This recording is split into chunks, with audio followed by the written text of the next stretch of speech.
이 기독교 메카가 알고 계시는가요?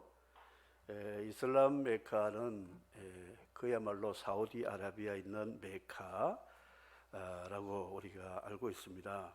불교의 메카라면 룸비니 석가가 출생한 곳과 또 죽은 무덤이 있는 곳이 메카로 그들은 1년에 한 번이나 평생에 한 번 순례하기를 원합니다. 그리고 힌두에는 사당들이 참 많고 유교에는 유림이라고 하는 산둥성에 공자의 무덤이 있는 곳인데 중국 사람들이 해마다 그곳에 순례를 오고 그렇습니다. 그런데 유독 기독교의 메카는 성지 순례가는 예루살렘, 베들레헴, 갈릴리 이곳이 아니라 없습니다. 기독교의 메카는 없습니다. 왜 없느냐? 메카라는 곳은 교주나 신성시하는 그들의 지도자들의 무덤이 있는 곳을 메카라고 합니다. 그런데 예수님은 3일 만에 부활하셔서 무덤이 없습니다.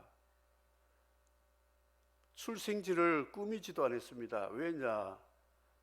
마국간 구유에 출생하셨기 때문에 이미 예수님 탄생하신 마국간은 사라지고 없습니다. 예수님의 흔적을 찾아서 기념비적인 박물관도 세우고 세계 사람들 불러다가 관광 수입도 올려야 될 텐데 지금 성지 순례하는 곳은 진짜 메카가 아닙니다. 참된 메카는 어디냐? 예수님 부활하시고 제일 먼저 가신 곳이 갈릴리로 가셨습니다. 예루살렘 가셔서 부활 감사 예배를 드렸어야 되는데 그런 일을 하지 않으셨죠. 그리고 예수님이 부활하셨으면 자기를 못 박은 사람, 조롱하는 사람, 불법으로 재판에서 사형을 언도한 빌라도 총독에게 찾아가고 살해드린 제사장, 장로, 서기관들에게 찾아가서 따지고 보복을 하고 중국 무협 소설이나 영화를 보면 죽을 뻔하다가 살아가지고 복수의 칼을 갈고 그가 힘이 생기면 자기를 생전에 그토록 힘들게 한 사람들을 차례차례 가서 피해 복수하는 그런 영화와 소설들이 있습니다.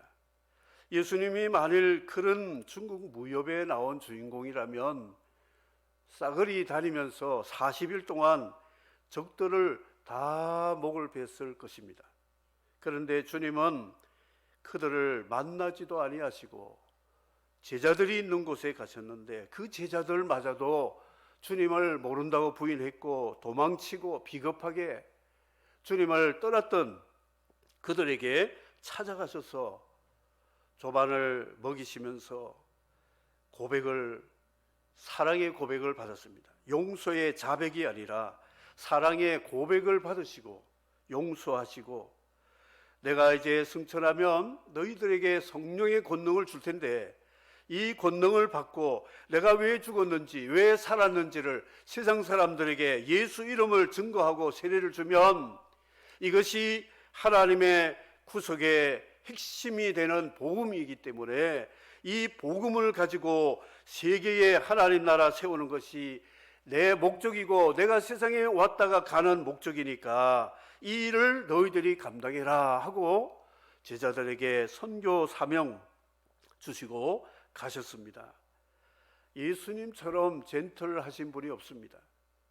지지하게 원수 갚으려고 쫓아다니면서 함께 보복하는 그런 제자들 칼 다쳐라.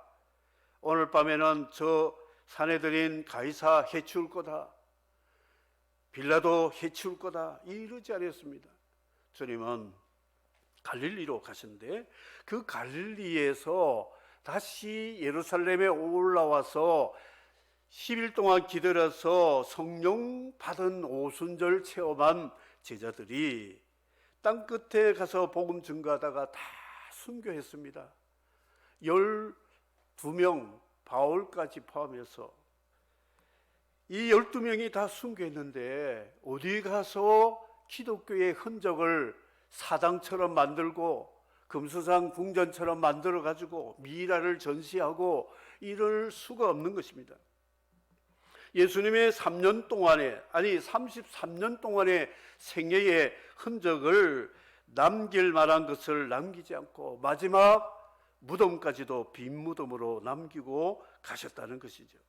그러면 기독교의 메카가 어디냐? 성령받아 주님의 지상 명령을 따라 땅 끝에 가서 예수 증인이 되는 그 사람의 사역지가 바로 기독교의 메카가 됨을 믿으시기를 바랍니다.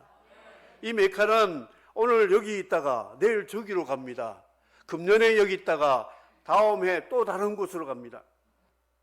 기독교 메카를 찾아다니면 평생 찾아도 못 찾습니다.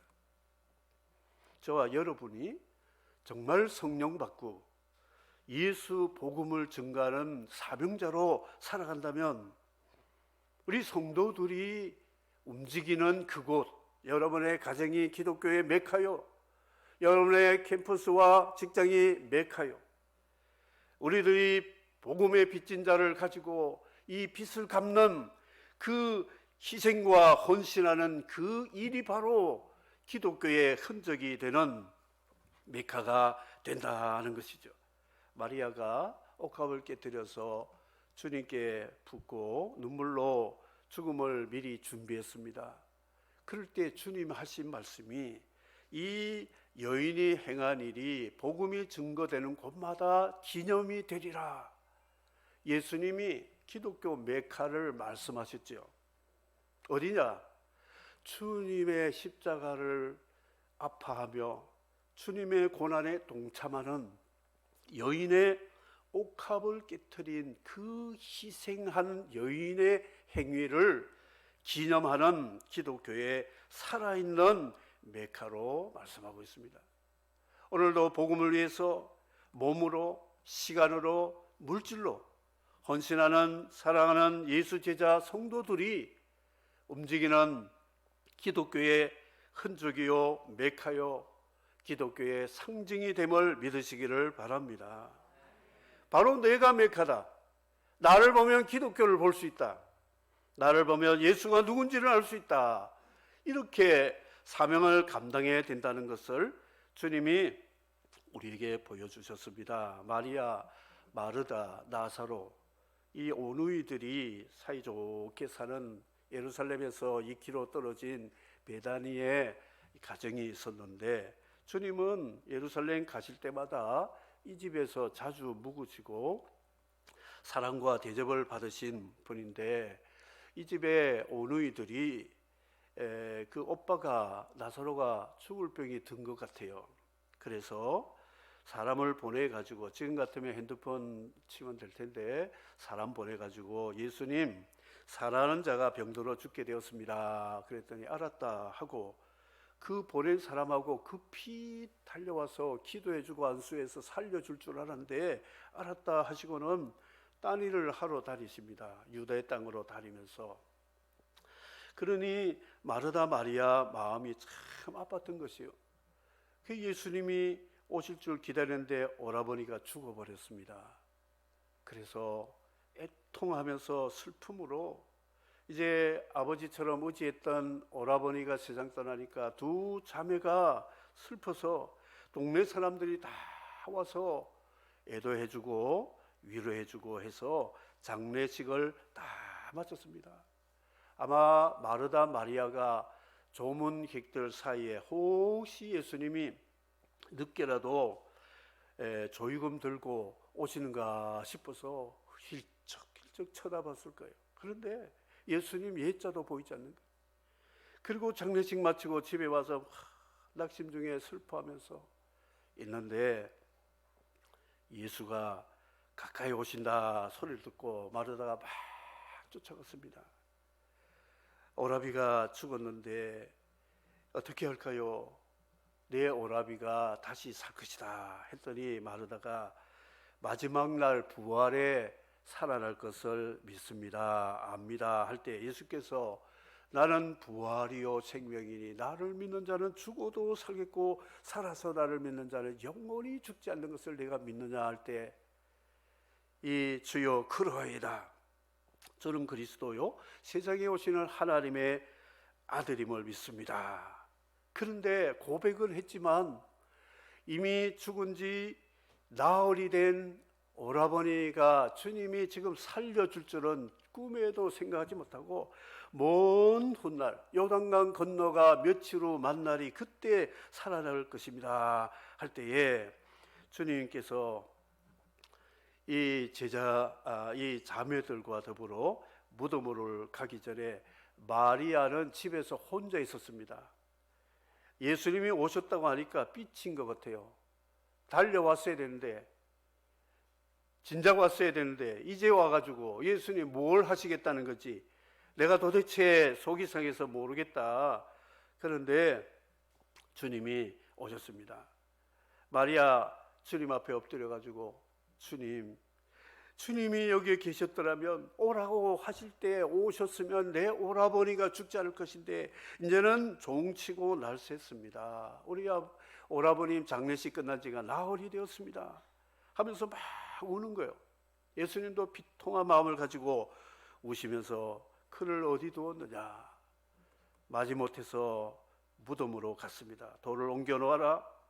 그리고 예수님께서 하나님께 기도하시고 내 뜻을 내 말을 들어주실 줄 믿습니다 하고 나사로야 나오라 할 때에 세마포 수족을 동인 채로 꿍충꿍충 나와가지고 수건을 다 풀어주라. 그래서 살아난 것 때문에 베다니의 많은 사람들이 예수를 믿게 되었다고 기록하고 있습니다. 이 마르다 마리아의 신앙, 부활의 신앙은 맞습니다.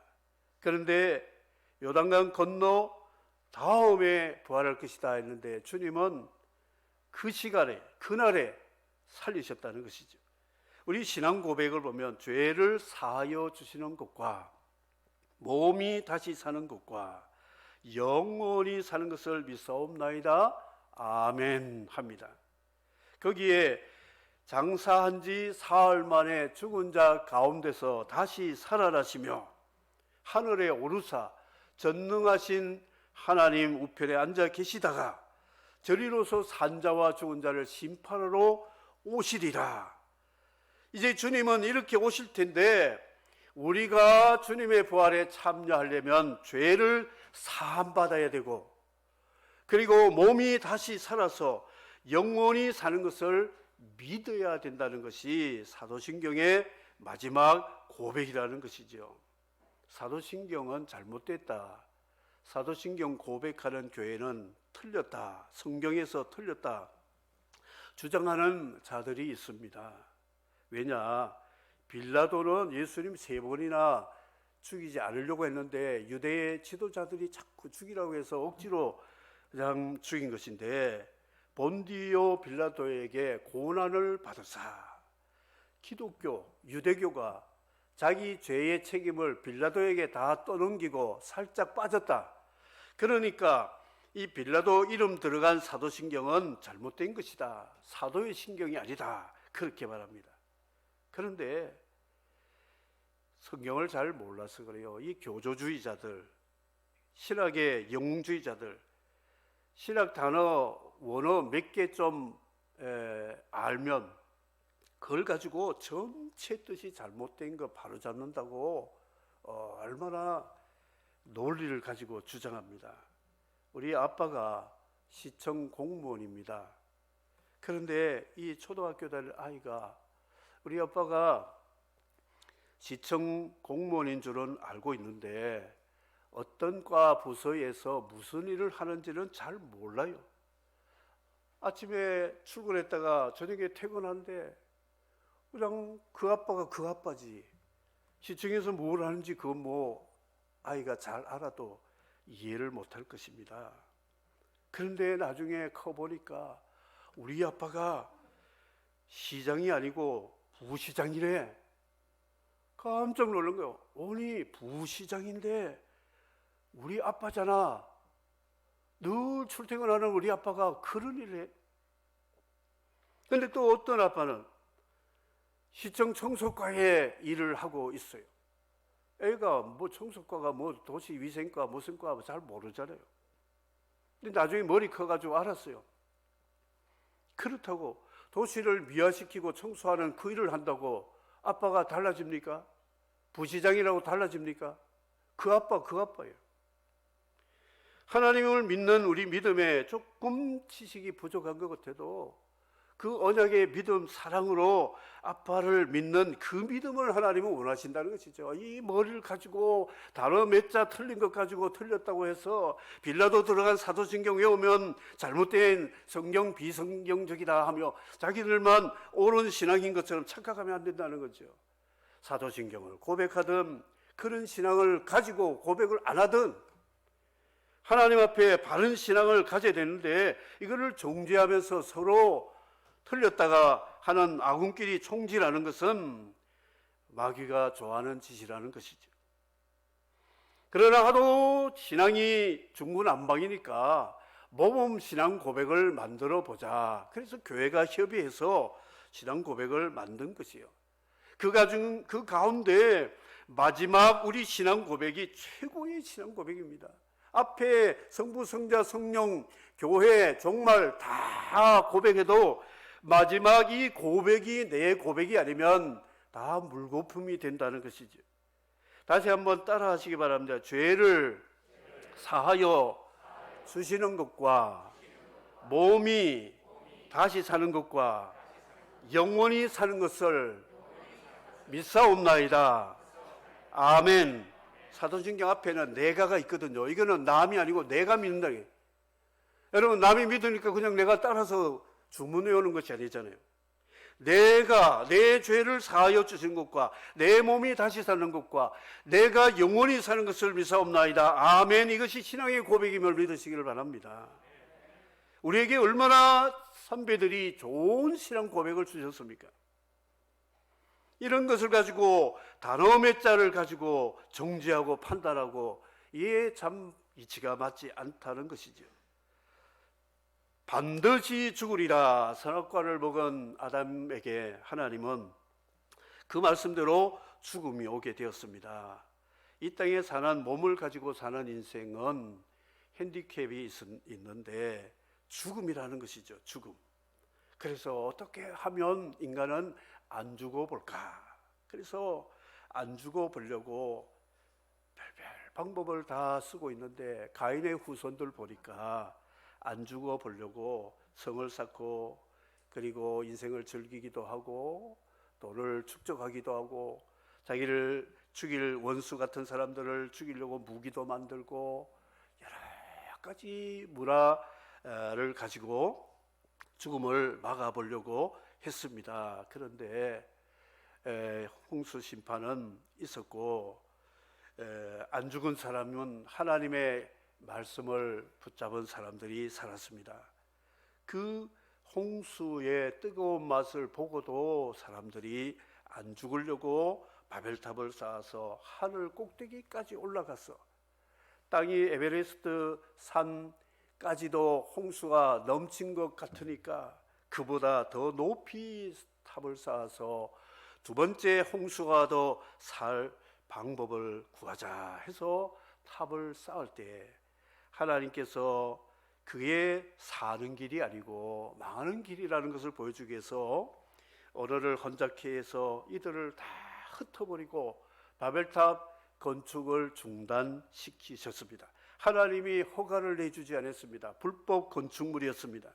그래서 언어를 흩어지게 해서 각 대륙으로 흩어지게 했는데 그런 것을 알면서도 또다시 인생들은 이 안 죽는 방법을 고안하기 위해서 또다시 모이기 시작한다는 것이죠. 그래서 세계 기구들을 만들고 단체를 만들고 연구를 위해서 이 나라 이 민족 각 사람들이 모입니다. W자가 들어간 것 신바벨론 기구라고 말할 수 있습니다. 세계보건기구. 건강해서 100세, 200세까지도 오래 살 수 있도록 질병 연구해서 퇴치하는 세계적인 기구. 그리고 경제 때문에 밥 굶고 마시지 못하면 죽으니까 이 지구의 인류들 먹고 마시는데 불편이 없도록 우리 힘을 모아가지고 기구를 만들어서 경제 기구를 만들자. WTO, 세계 종교 기구 WCC라고 하는 이런 타 종교들도 연합해서 우리 다 구원을 위해서 연구해보자 이렇게 하고 있습니다. 에이펙 있습니다. 메르코술, 아시안들이 모여서 회의를 합니다. EU가 있고 아프리카 연합 AU가 있고 다 대륙마다 모여가지고 안 죽는 국리를 하고 있다는 것이죠. 2015년에 게놈 프로젝트, 제가 한 7, 8년 전에 설교한 적이 있습니다. 게놈 프로젝트가 2015년에 완성이 되면 그때부터 30억 개의 유전자를 슈퍼컴퓨터가 다 그것을 읽어가지고 리딩 닥터라고 하는 기구를 가지고 30억 개의 유전자의 문제를 발굴해가지고 이것을 이제 복제 인간에서 나온 세포를 가지고 교체를 해서 병들지 않고 150살까지는 수명 연장할 수 있다고 큰 소리 쳤습니다. 대대적으로 세계적으로 발표가 되었습니다. 저는 2015년 지켜보니까 우야무야 소식이 없어요. 그런데 2019년 코로나19라고 하는 바이러스가 팬데믹으로 전 세계를 덮어버렸습니다. 이거는 유전자 결함하고는 관계가 없는 거예요. 외부에서 바이러스를 통하여 인간의 생명을 죽이려고 침투하는 적이 발견이 되었다는 거죠. 게놈 프로젝트 백지화되었습니다. 방법이 없는 거예요. 아무리 DNA에서 유전자 문제를 복제인간으로 새로 교체를 해도 외부에서 적이 침투하면 바이러스, 보이지 않는 적에 의해서 쓰러지는 이런 모습 봅니다. 그런데 세계 정부 기구라고 하는 프리메이슨 옛날부터 있었지만 적그리스도에 대해서 계시록이 말씀하는데 72억이라고 하는 게놈 정보를 손아귀 쥐는 사람이 세계를 제패할 수 있는 왕이 될 수 있다. 적그리스도 될 수 있다. 이런 주의를 가지고 인간의 모든 정보를 취합하는 그 작업을 보이지 않게 하고 있다는 것이죠. 유전공학과 사이버가 만나니까 인생은 이제 살 길을 찾았다. 구세주 찾았다. 이제 우리는 병들지 않고 죽지 않고 만세 부를 수 있다 생각했지만 의외로 하나님이 숨겨둔 복병을 나타나게 해서 이 지구상에 지금 수억이 쓰러지고 있고 이 적을 막을 방법이 없어서 백신을 개발하는데 그게 그렇게 쉽지 않고 어려움들이 많다는 것이죠. 영원히 살려고 노력하는 인간에게 하나님은 신바벨론 바벨탑을 무너지게 하고 있다는 것이죠. 그런데 희소식이 있습니다. 진짜 희소식입니다. 내가 주는 물을 마시는 자는 영원히 목마르지 아니하리니. 주님이 사마리아 여인에게 말씀하셨고 제자들에게 내 살을 먹고 내 피를 마시는 자는 영생을 가졌고 마지막 날에 그를 다시 살리리니 내 살은 참된 양식이요 내 피는 참된 음료로다. 예수님 말씀하셨습니다. 예수 믿어라. 예수 먹어라. 예수 마셔라. 이것이 죽지 않는 유일한 하나님의 복음이요 굿뉴스가 됨을 믿으시기를 바랍니다. 죽어도 삽니다. 살아서 주님을 만나게 되면 죽지 않고 그대로 갑니다. 성경에 부활이 10명 죽지 않는 부활 이야기가 있습니다. 엘리야, 에녹은 죽음과 부활의 과정 없이 그냥 세상에 살다가 하나님 기쁘시게 하다가 영생으로 바로 데려간 케이스가 에녹과 엘리야였습니다. 그리고 구약의 신약에 죽었다가 다시 산 사람이 몇 명이냐? 엘리야, 그리고 에녹, 예수님까지 다 포함해서 몇 명이 이 죽음을 해결한 부활의 복을 받았느냐? 혹시 아시는 분 있으면 이야기해 보세요. 예배 마치고 선물 드릴게요. 몇 명입니까? 그러면 엘리야, 에녹, 엘리야, 예수님 빼고 성경에 몇 명이 죽었다가 살아났을까요? 몇 명? 잘 모르신가요? 7명. 7명이. 그 중에 한 사람이 여자고, 나머지는 다 6명은 남자들이요. 독자. 하인. 그런데 12살 난 소녀, 이 회당장의 소녀가 방금 죽었는데 주님이 살려주셨다. 자유주의 신학자는 기절한 거 깨웠다 그러고 그따위 또 소리하고 있는 거예요. 죽은 지 나흘이 돼가 냄새가 나는 나사로도 살렸잖아요. 사렙다 과부의 아들 수넴 여인 아들 나사로 나인성 과부의 독자, 유두고, 베드로가 살린 과부, 사도들 한 사람씩 살리고 예수님 살리고 구약의 엘리야, 엘리사가 살린 그 이야기를 보면 10가지가 죽음 문제를 해결한 기적적인 사건이 성경에 기록되고 있습니다. 10이라는 것은 완벽한 수를 말하고 있습니다. 하나님이 살리면 살아난다. 하나님이 죽지 않게 하면 죽지 않는다. 그래서 살아서 나를 믿는 자는 영원히 죽지 않고, 엘리야, 엘리사, 죽어서 나를 기다리는 사람은 다시 살리신다, 이 이야기를 하고 있었잖아요. 예수님이 그 일을 먼저 체험하셨기 때문에 성경의 부활은 확실히 믿을 수 있는 진리고, 진리를 아는 사람은 자유 얻게 됨을 믿으시기를 바랍니다. C.S. 루이스의 나르니아 연대기 영화도 있고 그런데요, 이 현세와 내세 사이가 얼마나 기냐 하면 문 하나 차이였어요. 현세에 있다가 문을 열고 나가니까 에덴 동산 같은 파라다이스가 시작이 되는 것을 보여주고 있습니다. 저는 이 현세와 내세의 차이를 비행기, 항공기, 문이라고 저는 생각합니다. 제가 선교지에 갈 때 김포공항에서 대한항공 트랩을 타고 문이 열렸을 때에 그 문으로 쑥 들어갔습니다.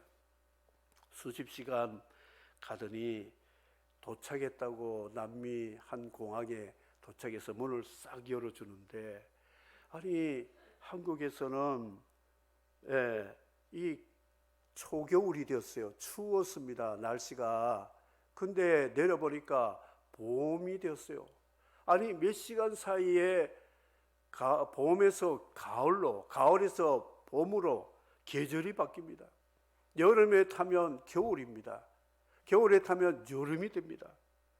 그래서 지구가 크다고 느꼈는데, 아니 몇 시간 비행기 타고 가니까 이 계절이 바뀌는구나.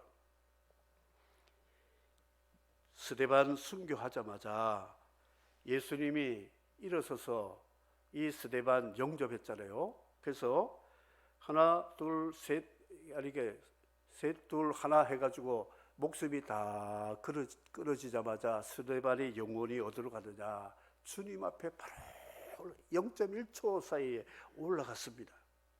그 스테파노스라는 면류관을 주님께 바로 받았어요.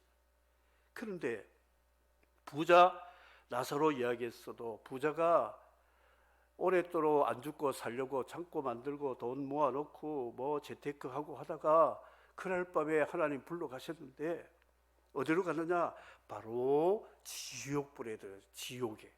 지옥에서 보니까 자기 문간에 거지 나사로가 아브라함이 하나님이거든요. 하나님 품 안에 있는 것을 보고 손가락 끝에 물 한 방울만 찍어서 혀를 서늘하게 해달라고, 안 된다고 하니까, 그러면 나사로를 살려가지고 지구에 보내가지고 내 동네에 가서 내 형제들이 이곳에 오지 않도록 좀 전도 부탁합니다. 그것도 안 된다. 거기 선지자들이 있고 전도자들이 다 있다. 그 믿지 않으면 나사로가 살아서 전도해도 안 들을 것이라고 그랬습니다. 현세와 내세 차이, 우리는 요단강 건너 며칠 후가 아니고 0.1초입니다. 죽으면 바로 천국이고 바로 지옥임을 안 믿으면 어떻게 할까요? 그렇죠. 믿으면요. 아멘입니다. 괜히 마귀가 여러분에게 세뇌시켜가지고 다른 데 가서 재수, 삼수 할 수 있으니까 땅에서 좀 더 가족들이 헌신하고 봉사하면 점수 따가지고 포인트 올라가면 또 이쪽에서 저쪽으로 옮길 수 있다고 헛된 소리 하는데 그런 일은 없을 겁니다. 없습니다. 성경에 기록이 없습니다. 현세에는 비행기, 항공기 문을 생각해 보십시오. 내가 들어가면 바로 도착하면 딴 나라에 다른 나라, 영원한 세계로 들어가고 있다는 것이죠. 그러면 이제 마지막에 우리 어떻게 되냐, 신앙 고백을 다시 한번 정립해서 죄를 사함받아야 되고요, 그 부활을 믿어야 되고, 그러면 영생을 얻게 됨을 믿으시기를 바랍니다. 이 믿음이 없이는 하나님 나라 갈 수가 없습니다. 이것은 기회가 살아있을 때만 주어진 기회입니다. 죽은 다음에는 이미 갈 곳으로 갔기 때문에 재수 삼수라는 것은 없다는 것이죠. 제자들도 부활을 잘 믿지 않았습니다. 마리아와 여성들이 이야기하는데도 믿지 않았습니다. 우리의 현세에 체험되지 않는 사건이니까 이해가 안 되겠죠. 그러나 마지막으로 건축을 할 때 기초공사합니다. 그 위에다가 이제 건축을 하잖아요. 기초 없는 공사는 없습니다. 기초공사를 해야 굳어진 다음에 건물이 올라가야 되는 것이죠. 그 기초가 뭐냐? 첫째 부활을 받은 사람이 둘째 부활인 영원한 부활에 참여할 수 있다고 계시록에 말씀하고 있습니다. 첫째 부활이 뭐냐?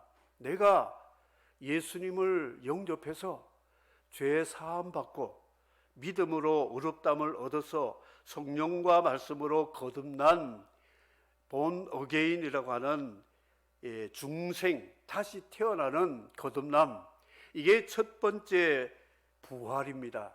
영원한 생명을 언약으로 받은 그 시간이 바로 부활입니다. 이 첫째 부활 기초공사가 된 사람이 믿음 생활을 하고 마지막 두 번째 부활 영생으로 들어가게 된다는 것이죠. 다시 한번 우리 말씀을 기억하면서 우리의 좋은 신앙 고백을 마지막 내 고백으로 바꾸도록 하기 위해서 한번 저를 따라 하시기 바랍니다.